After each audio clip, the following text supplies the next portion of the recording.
On est aujourd'hui le lundi 26 Tammuz, on est le 9 juillet. On reprend notre cours sur le Zohar, sur la Teshuvah, comme on l'a expliqué jusqu'à la fin du cycle scolaire, c'est-à-dire jusqu'à la semaine prochaine. Notre étude est essentiellement consacrée à des textes du Zohar qui sont liés bien sûr à la délivrance finale, puisqu'on est dans la période des 3 semaines. Et le cours sera aujourd'hui pour la Refoua Shelema d'Avraham ben Sultana. On reprend donc le texte que l'on avait commencé à la fin du précédent cours. Il se trouve, pour ceux qui ont la possibilité de le suivre en hébreu, Parshat Naso Kuf Chaf Bet Amud Aleph dans le Raya Meimna. Je vais reprendre d'ailleurs, Pekudada, il y a donc une mitzvah importante, un commandement important, I mitzvat Teshuvah, la mitzvah du retour. En hébreu, Teshuvah, revenir. Alors, bien évidemment, sur cette notion-là, il y a énormément d'approches, énormément d'explications. Qu'est-ce que ça veut dire revenir ? L'explication la plus simple au premier niveau, qui d'une certaine manière est juste aussi, mais est très loin du véritable sens de la Teshuvah, malgré tout l'explication première est de dire qu'un juif qui était complètement en dehors de la Torah revient à la pratique de la Torah, en ce sens il fait Teshuvah. À un niveau beaucoup plus large qui concerne en vérité tous les hommes, toutes les femmes, quelqu'un qui avait une vie destructive et destructrice autant pour lui que pour les autres, et qui revient à une moralité, à un sens, à une profondeur dans son existence, et qui se débarrasse, se nettoie de toutes les forces négatives qui avaient détruit sa propre vie et celle d'autres personnes, celui-là revient à une norme morale, spirituelle. C'est le premier sens du mot Teshuvah. Évidemment, dans quantité de livres, d'études qui se limitent au premier niveau d'explication, cette traduction, cette explication est juste. Ici, on est dans le livre du Zohar, c'est-à-dire qui prend les choses à un niveau beaucoup plus haut, ou je préfère dire beaucoup plus profond. Il est clair que le Zohar ne va pas s'arrêter à cette explication, même si en soi elle est juste. Elle n'est que la première porte, la porte la plus extérieure qui mène dans le palais royal, qui mène l'homme véritablement en face de son Créateur, ou face à face avec son Créateur. Et donc c'est bien sûr cet aspect beaucoup plus profond de la Teshuvah que nous voulons étudier ensemble, et c'est ce que le Zohar tout de suite va nous dire. Veda Yibina. On avait déjà lu un petit peu ce texte, mais on l'avait à peine effleuré, et la mitzvah de la Teshuvah, telle que le Zohar en parle, se situe au niveau de la Bina. Comme on l'avait expliqué dans les précédents cours, la Bina est une prise de conscience, une compréhension qui est totalement en dehors des normes cartésiennes, logiques, de la réflexion premier niveau de l'homme, même s'il est très intelligent, dans la mesure où il enferme son cerveau à l'intérieur des normes, des structures, donc des limites de la logique. Je ne crois que ce que je vois. Il est clair que cet homme-là est complètement déconnecté de la Bina. Pour reprendre une notion qui a été évoquée hier dans le live sur le Gush Katif, à un niveau et premier niveau de la compréhension, comment peut-on surmonter le fait que c'est ta propre nation qui va détruire tout ce que tu as construit? Je fais allusion au Gush Katif pour ceux qui ont suivi le live d'hier ou qui le suivront, qui l'écouteront différé. Et vous avez tous, en tout cas ceux qui l'ont suivi, remarqué la réaction inimaginable des deux intervenants qui sont capables de s'élever à un niveau beaucoup plus long, beaucoup plus haut, pardon, et beaucoup plus long aussi que les réflexions et réactions premières. Ils ont détruit tout ce que j'ai fait, je ne crois plus en cet État, je ne crois plus en cette nation, je ne crois plus en rien. On a vu la noblesse, la grandeur inimaginable des réponses qui ont été données, cette capacité d'avoir une vision beaucoup plus grande, beaucoup plus large, qui dépasse mon moi, qui dépasse ce que l'on m'a fait à moi et qui essaye de chercher à des niveaux beaucoup plus hauts, beaucoup plus profonds, le sens incompréhensible de ce qui nous arrive.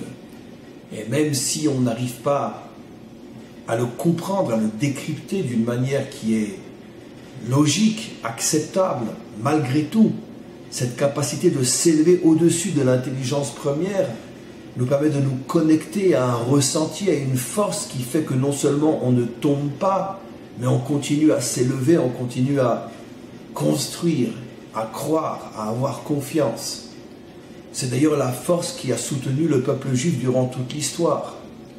Quel peuple aurait pu traverser tout ce que nous avons traversé? Les souffrances, les trahisons, les humiliations, jusqu'à aujourd'hui dans notre monde contemporain, où le monde entier se fiche royalement de tout ce qui se passe partout dans le monde, les pires atrocités, les pires choses innommables. Mais tout le monde se focalise, s'intéresse et exagère, multiplié par des milliards et des milliards de fois l'exagération. Tout le monde ne s'intéresse qu'à ce qu'un juif va faire en Israël, s'il va éternuer à droite ou éternuer à gauche. Et donc rien n'a changé. Il faut avoir une foi, et c'est à mon sens la seule et véritable vraie foi, parce que la foi en Dieu, c'est une foutaise totale qui n'est bonne que pour les religieux. C'est pas ça la véritable foi. La foi, c'est la foi en la vie. La foi dans le sens profond de la vie, même si ça nous échappe complètement. Et évidemment que c'est la foi en Dieu. Mais la véritable foi en Dieu s'exprime précisément et surtout et essentiellement à travers la foi dans la vie. Rien n'arrivera à me décourager, rien n'arrivera à me dégoûter de la vie. Rien n'arrivera à m'empêcher de croire de toutes mes forces que la vie a un sens. Même si je suis rentré à Auschwitz avec une femme et 11 enfants et que je suis ressorti seul et squelettique, la première chose que je vais faire lorsque je vais rencontrer un soldat américain n'est pas de lui demander est-ce que tu as à manger, mais est-ce que tu as une paire de téphilines? Y a-t-il un soldat juif parmi vous? Comme l'ont fait et demandé des milliers de détenus qui, au lieu de demander un morceau de pain à manger, demandaient des téphilines ou un livre de psaumes. Et c'est ce qui a permis au peuple juif de continuer. En 1945, on sort d'Auschwitz. En 1948, on danse dans les rues de Tel Aviv pour fêter la naissance de l'État d'Israël. Cette force-là, c'est la force de la Bina, qui nous permet de comprendre, sans pouvoir le décrypter et l'expliquer d'une manière rationnelle, mais une compréhension qui remplit mon être et qui me fait ressentir que malgré tout ce que je vois, malgré tout ce que j'entends, malgré tout ce que les forces contraires voudraient me faire admettre, je sais que la vie a un sens. C'est ça la véritable foi. Et donc, cette capacité, cette force s'appelle, dans le langage de la Kabbalah, s'appelle la sphira de la Bina. La Bina est une énergie, une force qui, lorsque l'âme arrive à se connecter à la Bina, à ce moment-là rayonne dans l'âme des forces inimaginables qui élèvent l'âme au-dessus de ce que l'on voit, de ce que l'on comprend, de ce que l'on ressent, et nous fait rentrer dans un monde qui est complètement au-dessus de notre monde, qui nous rattache à quelque chose qui, comme je l'ai dit souvent, est la grande image, pas seulement la vision réduite de ce que je vois et de ce que j'ai traversé, de ce que j'ai subi et de ce que j'ai ressenti, mais la Bina me permet de me connecter à la grande image qui fait que finalement je sors de mon trou d'aiguille pour rentrer dans quelque chose qui est En Sof, qui est infini. Et ça, on le mérite ou on ne le mérite pas. Tant qu'on n'est pas connecté à la Bina, on ne peut pas sortir de son trou d'aiguille. Et donc on va rester ou sombrer dans la tristesse, dans le dégoût, dans toutes les forces négatives qui m'empêchent de continuer. Ça, c'est la Bina. Et ça, c'est la véritable Teshuvah. On va encore, bien sûr, expliquer beaucoup plus profondément dans ce texte du Zohar. Mais à un premier niveau. C'est pas seulement, je ne mangeais pas cachère, allez, je me mets à manger cachère. J'étais un voleur, j'arrête de voler. J'étais un débauché, j'arrête de me débaucher. Je profanais Shabbat, j'observe Shabbat. C'est pas seulement ça. Parce que je peux très bien être quelqu'un qui ne vole pas, je peux très bien être quelqu'un qui mange cachère et malgré tout, quelqu'un qui, dans les difficultés de l'existence, éprouve de la tristesse, de la colère, du découragement et qui est dégoûté et qui n'a plus envie d'avancer. Je peux très bien être quelqu'un qui mange cachère, qui n'est pas un voleur, et puis je vais faire du bien à quelqu'un une fois, deux fois, trois fois, et puis lorsque je vais me sentir trahi ou déçu par la personne que j'ai aidée, je vais le détester. Et si demain il est dans le besoin, je lui dirai crève. Ça veut dire que finalement, je n'ai absolument pas fait Teshuvah, selon l'explication du Zohar. Ou dit d'une autre manière, je n'ai fait qu'une Teshuvah technique, une Teshuvah premier niveau, une Teshuvah mécanique. J'ai changé ce qu'il y avait dans mon assiette. C'est plus du lapin, c'est plus du jambon beurre, c'est une viande cachère. J'ai changé ce qu'il y avait dans mon porte-monnaie, c'est plus de l'argent volé, c'est de l'argent gagné proprement. C'est mon porte-monnaie qui a changé, c'est mon assiette qui a changé, mais ce n'est pas forcément moi. Le problème de la grande majorité des hommes sur Terre, c'est que, et peut-être dans notre génération plus que jamais, la génération du culte de la technologie, c'est qu'aujourd'hui tout est mécanique, tout a toujours été mécanique, mais aujourd'hui plus que jamais. J'ai changé d'assiette, donc je suis un bon juif. Mais qu'est-ce que ça a à voir avec le fait que tu es un bon juif? Évidemment qu'il ne faut pas manger du jambon beurre, c'est évident. Mais ne crois pas, parce que tu as une viande cachère dans ton assiette, alors ça y est, tu es devenu un homme parfait. Tu t'es simplement mis dans les conditions qui te permettront, en tant que juif, d'être un homme véritable. Mais entre la viande cachère qui est dans ton assiette et entre ce que tu es et va devenir, il y a une éternité. Et malheureusement, très souvent, le discours rabbinique ou le discours en général, c'est de dire aux gens, revenez à la cacheroute, revenez au Shabbat, revenez à une vie pudique, ne soyez pas des voleurs, des débauchés, etc. Mais on oublie de dire aux gens que c'est simplement le commencement. Et je peux donner un exemple tellement simple, mais tellement fort. Imaginez-vous quelqu'un qui est complètement perdu et il s'offre devant lui des milliers de chemins. Maintenant, la première chose qu'il a à faire, c'est de trouver le bon chemin. Parce que tous les autres chemins vont l'amener à la mort. Il ne sortira jamais de l'endroit dans lequel il se trouve. Et donc très vite, sans eau, sans nourriture, il va mourir. Donc il faut d'abord le remettre sur le bon chemin. Maintenant, une fois qu'il est sur le bon chemin, il se peut qu'il doit encore marcher peut-être pendant des heures et des heures et des heures avant d'arriver au premier village dans lequel il va pouvoir se restaurer et finalement être sauvé. Vous imaginez l'idiot qui se met sur le bon chemin et puis qui attend, qui arrête, eh bien il va mourir de toute manière. Parce que c'est pas parce que tu es dans le bon chemin qu'on va t'apporter à boire et à manger. L'exemple est d'une simplicité et d'une profondeur absolument incroyable. C'est exactement ça, la Teshuvah, dans le sens le plus stupide du terme. Très bien, je fais Shabbat, je mets les tefilines, je mange cachère. Mais je suis simplement sur le bon chemin, et il faut maintenant que j'avance. Et ça, personne ne nous explique ce que signifie avancer.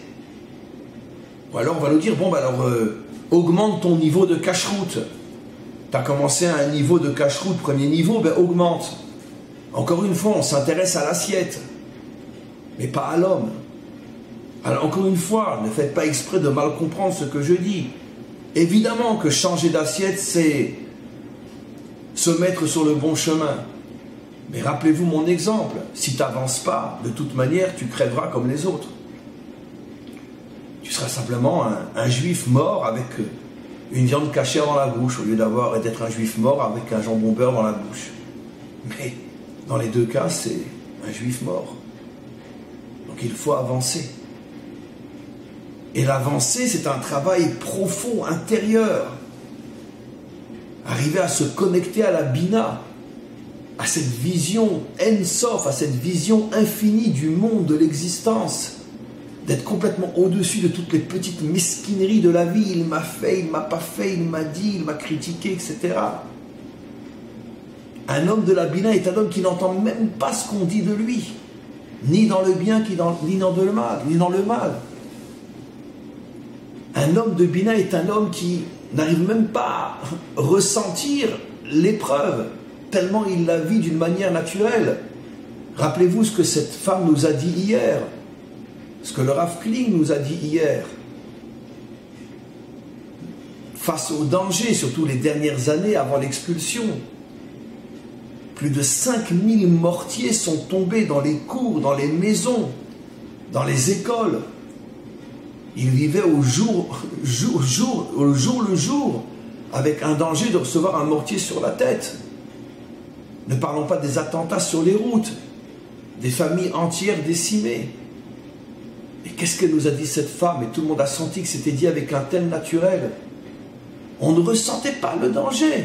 On était tellement investi dans la vie qu'on ne ressentait pas la mort. Mais ça, il faut le vivre pour le comprendre. Ça, c'est une âme connectée à la Bina. Elle est complètement au-dessus des limites de l'existence présente. Elle est investie dans une mission qui fait qu'elle ne voit pas et ne ressent même pas le danger. Vu de l'extérieur, on se dit, mais comment c'est possible? Mais comment font-ils? Mais parce que nous, on n'est pas connecté à la Bina. Et donc, automatiquement, on ne voit que le trou d'aiguille.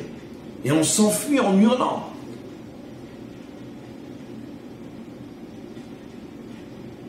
Maintenant, pour arriver à ce niveau-là, comment qu'on y arrive? Alors, regardez la suite du texte. Malheureusement, nos fautes ont amené la destruction du temple. La seule possibilité aujourd'hui pour arriver à se connecter à la Bina, maintenant que nous n'avons plus le temple, jusqu'à sa reconstruction bientôt, c'est Vidou Idvarim. Veda Malchut, et ça c'est la sphira de la Malchut. D'abord on doit allumer ou se connecter à la Malchut et après on peut monter à la Bina. Alors c'est quoi Vidou Idvarim? Vidou Idvarim, comment on va l'expliquer? Mais d'abord je traduis uniquement. C'est avoir l'honnêteté, le courage de dire, d'exprimer à haute voix qu'on est nul et qu'il faut qu'on change notre vie. Mais d'abord revenons à ce qu'il explique. L'un des bénéfices les plus extraordinaires de la présence du temple, et bien sûr on est encore une fois dans un texte du Zohar qui se fout royalement de la mécanique. C'était pas d'avoir un beau temple somptueux qui permettait la réunion 3 fois par an et plus encore de tout Israël à un même endroit à Jérusalem. Tout ça c'est beau, c'est vrai, mais c'est mécanique. Le temple essentiellement était l'endroit dans lequel et à partir duquel brillait justement la Bina. La force du temple, c'est qu'il était un réceptacle, un émetteur de Bina. Et croyez à ce que je dis dans le sens le plus clair. Vous savez très bien que je suis tout sauf un mystique, métaphysique, un envolé, un décollé et un déconnecté. C'est pour ça que quand je parle de choses mystiques, ça a d'autant plus de poids que je ne suis pas du tout quelqu'un pourrait dire, se complaît dans ce genre d'approche. Donc si il m'arrive parfois d'en parler, c'est que c'est véritablement vrai dans le sens le plus terrestre du terme. Et j'explique. Imaginez-vous toujours ces exemples, parce que pour arrêter de faire ricaner les idiots qui n'ont rien d'autre que leur idiotie, imaginez aujourd'hui que quelqu'un qui n'est pas de ce monde arrive aujourd'hui et puis tout d'un coup s'aperçoit que deux personnes qui sont à des centaines de kilomètres l'un de l'autre arrivent à se parler et même à se voir aujourd'hui comme s'ils étaient l'un à côté de l'autre. Il va dire, si c'est un homme intelligent, enfin une créature intelligente, il va se dire, mais comment c'est possible? Alors on va lui expliquer, tu sais, il y a des émetteurs qui captent le son et ça va très très vite, tac tac tac, pratiquement en un milliardième de fraction de seconde, ma voix est captée, et ta ta ta ta ta ta, et voilà. Comment c'est possible? Qui c'est qui a amené la voix à cet endroit-là et qui c'est qui a permis à cette machine de transmettre la voix à une autre machine? Je vois pas de pied, je vois pas de main, je vois pas de... Bon. Évidemment.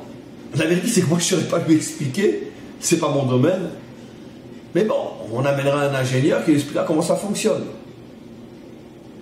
Et tout le monde sait aujourd'hui que ça fonctionne comme ça. Ah oui, mais quand on va dire maintenant que le temple était un récepteur de la lumière de la Bina et surtout un transmetteur, il réceptionnait et transmettait comme une antenne. Alors on va dire, oh non, ça veut dire quoi ça? C'est de la religion. Non, c'est absolument vrai, et plus vrai encore que ce que je dis dans mon exemple par rapport au téléphone, télévision ou peu importe. Il y a des énergies inimaginables qui sont bien sûr cachées de nos yeux, essentiellement celles qu'on appelle les 10 sphirotes. Il y a des récepteurs et des émetteurs qui captent la lumière et les énergies de ces sphirotes. En ce qui concerne le cours d'aujourd'hui, le temple était le grand récepteur et diffuseur de la Bina dans le peuple juif. Et donc les énergies de la Bina étaient captées par cet endroit et diffusées dans tout Israël.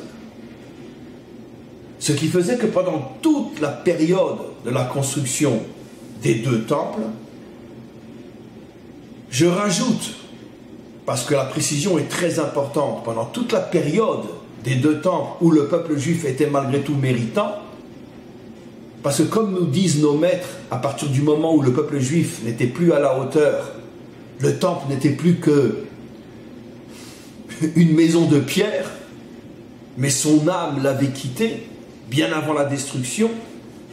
On a ce midrash très très connu qui parle de la destruction des deux temples à Tisha B'Av dans quelques jours et qui nous dit que finalement ni les Babyloniens ni les Romains n'ont détruit le temple. Ils n'ont que détruit des pierres, mais le temple avait disparu bien avant sa destruction. Qu'est-ce que nos maîtres veulent dire? Ben évidemment, ils parlent le langage de la sagesse. Le temple, ce n'est pas les pierres. Le temple, c'est l'énergie qui se trouve en lui, dont les pierres ne sont que le réceptacle, ne sont que le contenant, mais pas le contenu. Et l'âme du temple avait quitté le temple bien avant sa destruction. Donc finalement, ce ne sont pas les Romains qui ont détruit le temple. C'est le maître du monde lui-même, à partir du moment où il a repris l'âme du temple et n'a laissé que les pierres, il n'y avait plus de temple. Et l'âme du temple, c'est la sphira de la Bina. Voilà ce que nous révèle le Zohar. Ça veut dire que toute personne qui rentrait dans le temple ressentait à ce moment-là des énergies qui arrivaient à le hisser au-dessus du trou d'aiguille dans lequel chacun d'entre nous vit. Ma femme, mes enfants, mon travail, il m'a dit, il m'a pas dit, il m'a fait. Tout d'un coup, on rentrait dans le temple. Waouh! On se sentait complètement libéré. On prenait conscience de sa petitesse, de sa nullité. Mais Comment j'ai pu me disputer avec un tel parce qu'il m'a pris ma place de voiture? Comment j'ai pu répondre de cette manière à ma femme parce qu'elle m'a dit un mot de travers? Comment je peux être à ce point triste, déçu parce qu'on m'a fait, on m'a pas fait, j'ai eu, j'ai pas eu? Mais arrête cette nullité, mais c'est pas possible. Toute l'existence se ramène uniquement à ta place de voiture. Mais comment c'est possible d'arriver à cette nullité qui est la vie de l'humanité tout entière? 7 milliards de nullités. Il m'a dit, il m'a pas dit, il m'a fait, il m'a pas fait. Et tout d'un coup, on arrivait au temple, au moins pendant les 3 fêtes, qui sont les 3 périodes obligatoires, et tout d'un coup brillait dans l'âme une force qui te montrait à quel point, dans un premier temps, on avait un sentiment de honte. Mais c'est pas possible, mais où je suis, mais qui je suis, mais qu'est-ce que j'ai fait de ma vie, mais c'est pas possible. C'était une remise en cause totale, on n'est plus maintenant dans l'assiette. On n'est plus là-dedans maintenant, on est dans la vraie teshuva. Cette prise de conscience qui m'élevait à un niveau qui d'abord me faisait ressentir une honte inimaginable. Tout ce que j'ai pu faire jusqu'à ce moment-là, tout ce que j'ai pu dire, tout ce que j'ai pu ressentir, mais c'est pas possible, mais c'est pas moi, mais j'ai honte. Et puis après ce sentiment de honte, on s'élevait, on ressentait une force, une lumière qui faisait de nous des géants. Et quand on ressortait du temple, on était un homme complètement différent. Combien de temps ça durait, ça c'est le problème. Mais en tous les cas, dans un premier temps, on était complètement différent. C'était fini toutes ces mesquineries, toutes ces petitesses, toutes ces nullités, ces jalousies, ces colères, ces tristesses, ces déceptions, ces découragements. C'est pour moi, mais fichez-moi la paix avec votre nullité. J'étais complètement au-dessus de ça. Ça, c'était le bénéfice réel, profond de la présence du temple. Maintenant, dit le Zohar, le temple a été détruit. Alors qu'est-ce qui nous reste?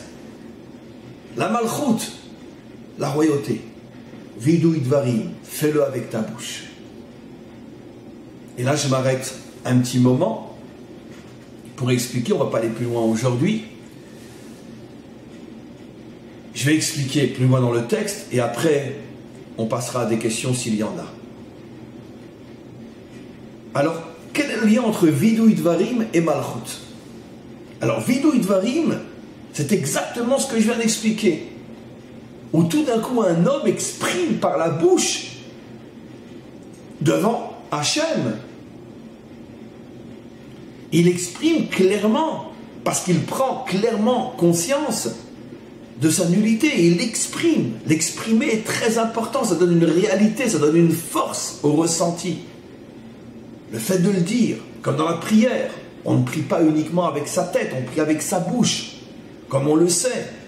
Le pouvoir des mots.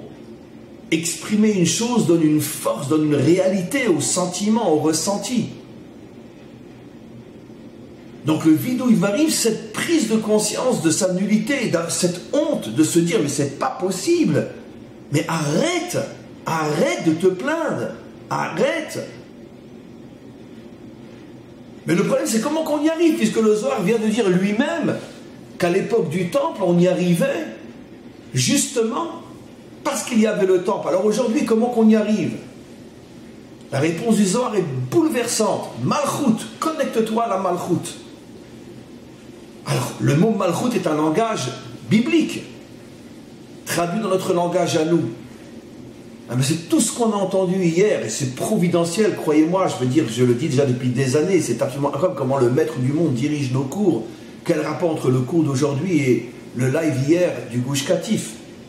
Mais c'est la réponse, on l'a entendu hier. Qu'est-ce que cet homme et cette femme,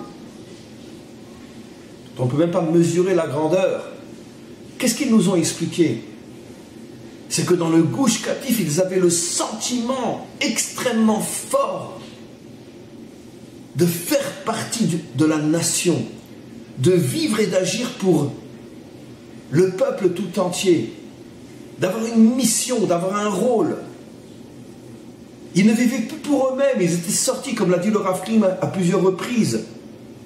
Ils avaient complètement perdu le sens de l'individualisme, de l'individu, du moi, de l'ego. Je vis pour moi, ma femme, mes enfants, ma réussite. Ils étaient les envoyés d'une nation. Et automatiquement, lorsque tu sors de ton ego pour vivre au niveau d'une nation, c'est ça la malchoute. Tu prends conscience, mais de la nullité de la vie refermée, repliée sur soi-même. La vie de 7 milliards de personnes sur Terre. Et moi, et moi, et moi. Le culte de l'ego. Où je ne vis que, et uniquement que, et absolument que pour moi. Et j'y rajoute ma femme et mes enfants, qui ne sont que la prolongation de moi-même. Ou de mon usine, de mon bureau, de mon affaire, de ma boulangerie, peu importe, mais c'est l'expression de mon ego. Mais les autres, après moi le déluge. Je suis un fils de Noé, Noachique. Donc après moi le déluge. Et qu'est-ce qu'on a entendu hier? Qu'il existe quelque chose de fondamentalement différent, où un homme oublie qu'il existe pour lui-même, où il ressent profondément, très profondément, qu'il n'est qu'un élément d'un grand tout. Mais quand tu sais que tu es un élément d'un grand tout, tu vis et ressens le grand tout qui t'élève à un niveau inimaginable. Et à ce moment-là, tu prends conscience de la petitesse du culte de l'ego. C'est ça le secret de Vidui Dvarim, que dit le Zohar Malchut. C'est-à-dire qu'aujourd'hui, nous n'avons plus le temple. Alors comment sortir de notre petitesse? Eh bien, accroche-toi à un projet qui n'est plus le tien, mais qui est celui du monde tout entier. Celui de ton peuple, de ta nation, si tu as le bonheur, le mérite, la chance d'être juif. Et que tu as le bonheur, la chance, le mérite de pouvoir encore ressentir véritablement que tu appartiens à un peuple, à une nation. J'avoue avec une grande peine et une grande tristesse qu'un Français ne peut plus le faire aujourd'hui, qu'un Européen ne peut plus le faire aujourd'hui, et que presque partout dans le monde on ne peut plus le faire aujourd'hui. Parce que reste-t-il de l'identité nationale, surtout dans le monde occidental? Surtout, je dis bien dans le monde occidental. Peut-être que dans les pays asiatiques ou autres, c'est très différent. Mais en tout cas, dans le monde occidental, celui auquel je m'adresse dans mes cours, va expliquer à un Français qu'il est français. Mais qu'est-ce qu'il en a à foutre de la France? Puisque, de toute façon, la France l'a abandonné et ne s'intéresse pas à lui. C'est pas facile, c'est pas évident. Mais quoi qu'il en soit, alors très bien. Un juif peut se sentir israélien, peut se sentir investi dans le projet d'une nation. Même chez les juifs, c'est pas évident. Je peux être un juif de Los Angeles, je peux être un juif de Manhattan, je peux être un juif de Paris. Ça veut dire un juif de ma communauté.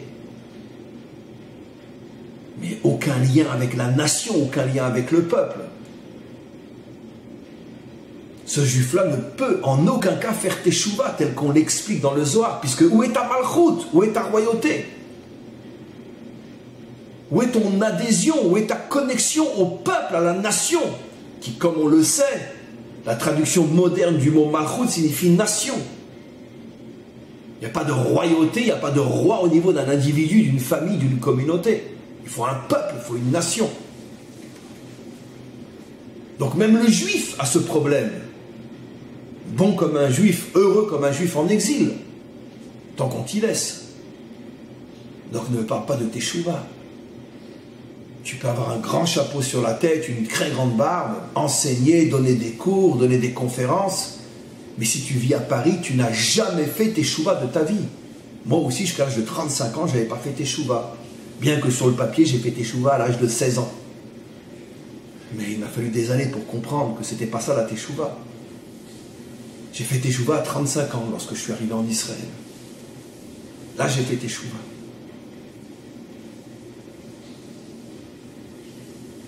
La vraie. Pour un Français, c'est encore beaucoup plus difficile. Un Français qui n'est pas juif, il va aller où? Il va se battre pour quelle nation, pour quel pays? Pour la France? Explique-moi ce que c'est la France aujourd'hui. Elle appartient à qui, la France? C'est quoi l'identité française? Cherche-la dans la rue et tu comprendras vite. Où elle est, la France? Donc, comment un non-juif peut-il faire Teshuva? La réponse est très simple. Qui parle de la France? Parle de l'humanité.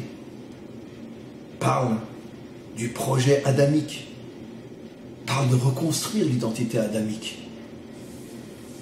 Parle de faire des choses qui vont amener d'autres et encore d'autres et encore d'autres à prendre conscience du trou d'aiguille dans lequel on a enfermé l'humanité depuis qu'elle existe, et rentre dans ce projet de reconstruire Adam, l'identité d'Adam qui est le modèle universel de tous les hommes véritables et les femmes véritables.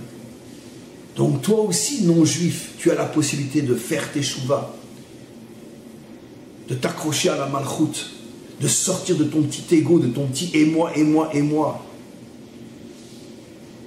pour te connecter à une mission qui te dépasse complètement. Et comme je dis toujours, en m'appuyant sur l'un des enseignements qui pour moi est l'un des plus forts que nous ont transmis nos maîtres, en disant la chose suivante en français, je le traduis directement en français: personne ne te demande de terminer, mais tu as l'obligation de commencer. C'est la clé d'une vie réussie. Combien de fois on se dit, bon, j'y arriverai jamais, je commence pas. Non, commence. Qui te demande de terminer? Commence. D'autres arroseront la graine que tu as plantée. D'autres verront l'arbre pousser. D'autres cueilleront les fruits. Mais c'est toi qui as planté la graine. Abraham, 175 ans, il a vécu dans une promesse dont il n'a même pas vu le commencement de la réalisation. Nos maîtres nous disent, 100 ans avant, Hachem lui dit, je te donnerai cette terre. Et au moment où il doit enterrer sa femme, il ne trouve même pas un lopin de terre où l'enterrer, il est obligé de l'acheter une fortune, comme nous dit le texte et comme expliquent nos maîtres. 400 shekels dans le contexte biblique, c'est une fortune. C'est peut-être l'équivalent de, je ne sais pas moi, 40 000 euros, 400 000 euros, j'en sais rien. Pour enterrer sa femme. Nos maîtres nous disent, regardez la grandeur de cet homme-là. Toute sa vie, il a vécu au niveau d'une promesse dont il n'a jamais vu même le commencement de la réalisation, concernant la possession de la terre, bien évidemment. Mais il a planté la graine. 500 ans après, ses enfants s'installent sur cette terre. Il a planté la graine. On ne lui a pas demandé de terminer, on lui a demandé de commencer. Parce que si tu ne commences pas, il n'y aura rien. Nos maîtres nous disent, celui qui commence est plus grand que celui qui termine. Parce que celui qui termine bénéficie de tout ce qui a été fait avant lui. Celui qui commence, il était seul, il n'y avait rien. Si on devait donner un exemple aujourd'hui dans le contexte israélien, aujourd'hui, le pays de la high-tech, le pays des startups, les réalisations sont inimaginables dans tous les domaines de la technologie. Mais croyez-moi, et tout Israélien sincère le dirait, le ressentira, il y a 200 ans, ceux qui sont venus avec des pioches et qui n'ont fait que défricher, que d'assécher 2, 3, 4, 5, 10 mètres de marécage, ceux-là sont beaucoup, beaucoup, beaucoup plus grands que ceux qui sont à la tête de sociétés de high-tech qui vendent des produits dans le monde entier. Pourquoi? Parce qu'eux ont commencé à partir de rien. Et commencer à partir de rien, c'est ce qu'il y a de plus difficile. Être un pionnier, être un commenceur. Comme disent nos maîtres, kol hatralot kashot. Tous les débuts sont pénibles, sont difficiles. Donc évidemment que pour chaque homme, juif ou non juif, il y a un projet aujourd'hui qui va m'aider à sortir de ma petitesse. Le projet Malchut, le projet royauté, c'est sors de ton ego. Investis-toi dans quelque chose qui va justement t'amener à avoir une vision du monde qui dépasse complètement le trou d'aiguille dans lequel tu te trouves. C'est pour ça, entre autres, comme je dis toujours et comme vous le savez, mon combat contre cette approche noachique, les Bnei Noé, qui enferme le non-juif dans une prison, finalement, minuscule, les 7 lois de Noé, sois gentil, ne sois pas con, et un point c'est tout, excusez-moi. Mais d'accord, mais en tant qu'homme, quel est mon projet? Ah non, non, le projet c'est nous les juifs, toi tu suis bêtement. C'est quoi mon projet? Je suis un homme. C'est quoi? Je ne dois pas voler, je ne dois pas tuer. Puis en plus, Noé, comme on le sait, c'est après moi le déluge. C'est tout sauf ce que je dis.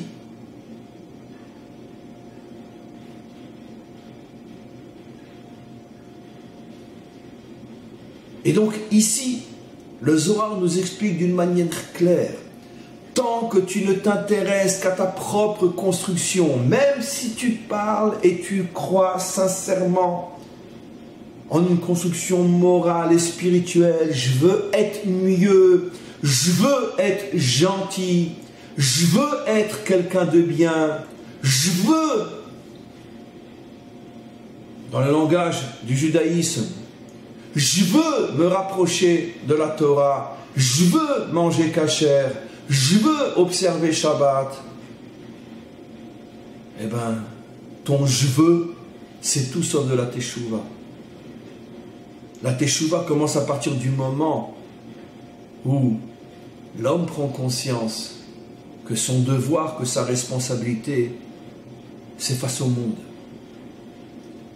Qu'est-ce que je peux faire pour améliorer ce monde? Moi, je m'en fous de moi. C'est pas mon problème, moi. Chaim, il m'intéresse pas. Il intéresse personne. On s'en fiche royalement. Mais qui tu es, toi? Qui tu es? Intéresse-toi au monde. Intéresse-toi aux autres. Intéresse-toi au monde d'Hachem. Intéresse-toi au projet d'Hachem. Malchut. Sois un roi. Investis-toi. Deviens un leader. Emmène avec toi le monde entier. Intéresse-toi au monde. Intéresse-toi à l'avenir du monde. C'est ça la teshuva. Et à ce moment-là, tu vas arriver au vidouï devarim, dit le Zohar. Tu vas arriver à comprendre. Oh ouais, mais où j'étais? Mais où j'étais? Où j'étais? Avec mes petites téphilines, ma petite cacheroute, mon petit Shabbat, mon petit rave, mes petits cours, ma petite religion. Mais où j'étais? Où j'étais? Ça, c'est le vidouï devarim qui ne peut venir qu'après la connexion avec la malchut. Voilà. On va s'arrêter là pour aujourd'hui. On va voir s'il y a quelques questions. Je tenais juste à dire quelque chose d'important. Malheureusement, je ne pourrai pas donner cours demain. J'ai un empêchement complètement imprévu de dernière minute. Je suis obligé d'aller voir des personnes en deuil. Donc, ce n'est pas quelque chose que malheureusement j'ai choisi. Et donc, je suis obligé de partir de bonne heure. Et quoi qu'il en soit, donc on reprend notre cours mercredi matin. En ce qui concerne le groupe Rai, justement, puisque demain je dois consacrer une grande partie de ma journée à être avec des personnes en deuil, je ne pourrai pas, comme c'était prévu, donner le cours pour le groupe Rai mardi soir, demain soir. Mais Shmuel va changer la date et en principe ça va être mercredi soir. Donc on le déplace d'un jour, au lieu que ce soit donc demain soir, mardi soir, Ça sera, si Dieu veut, mercredi soir. Et donc, en attendant, on va voir s'il y a des questions.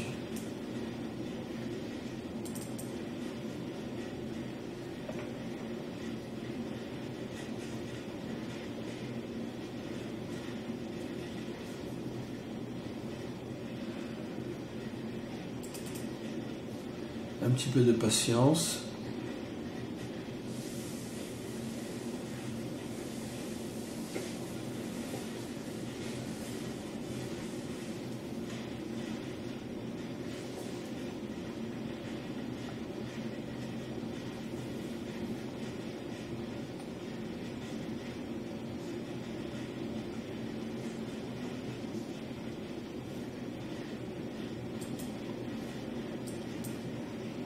Un petit peu de patience. Voilà, on y est. Alors, est-ce qu'il y a des questions?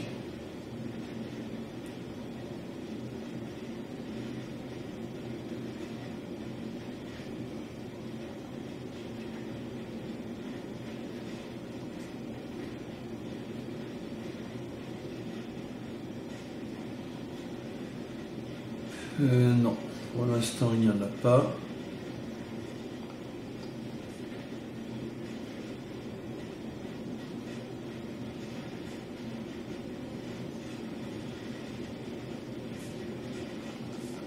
Très bien, donc on va arrêter le cours pour aujourd'hui.